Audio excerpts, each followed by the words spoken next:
খিয়ারুল উলামা ওয়া শাররু শিরারুল উলামা। কিছু কিছু আলেমের কারণে আজকে ইসলামের বদনাম হয়, ঠিক কি না?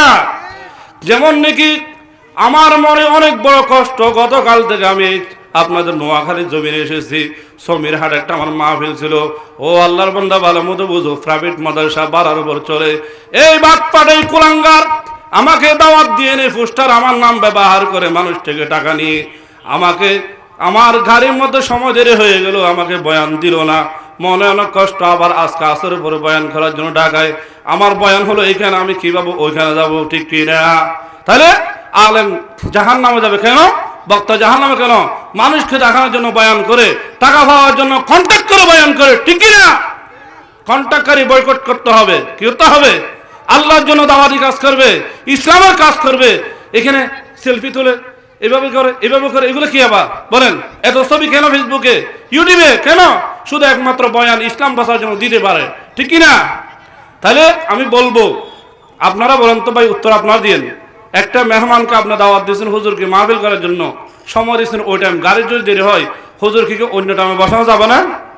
দিতে হবে কিনা বয়ান? নাকি আপনি বয়ান না দিয়ে দৌড়া দিবেন, টাকাও দিবেন না, গাড়ি বড় দিবেন না, বয়ান দিবেন না? এই বিয়ে তোমাকে শিখেছে কে? ঠিক কিনা কথা বলেন আপনারা?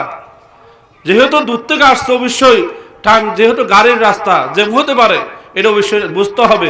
পরবর্তী অন্য বক্তাকে বসাইয়া যিনি আসছে ওনাকে যে কোনো মুহূর্তে একটা টাইম দিতে পারে কিনা? এই জন্য আমি বলবো, যারা দাওয়াত নেবেন, আমাদেরকে যারা দাওয়াত দিবেন, 1 ঘন্টা সময় দিতে হলে আনবেন। লোকজন যদি ভরপুর না থাকলেও সমস্যা নাই। কত হলো দিনের কথা খালি মাঠও বলা যায় আল্লাহর জন্য, যেহেতু মা বোনে শুনতেছে, এই যে আপনারা শুনতেছেন, ঠিক কিনা? কিন্তু দিনের দাওয়াত দিতে হবে। তবে দাওয়াত দিয়ে মানুষকে কষ্ট দিবেন না, এটা মুসলমানের কাজ নয়, ঠিক কিনা বলেন? এগুলো বাংলাদেশে অনেক জায়গা হচ্ছে। এই যে তাহসিনুল কোরআন ইন্টারন্যাশনাল মাদ্রাসা আপনাদের ছবিরহাট, তাহলে এগুলোটাও ঠিক হয় নাই, হয়েছে ভাই? তাহলে আপনাদের কাছে অনুরোধ এটাই, আমরা 5 ওয়াক্ত নামাজ পড়বো, কোরআন তেলাওয়াত করবো, জিকির করব, আর সন্তানদেরকে আমরা হাফেজ কোরআন আলেম বানাবো।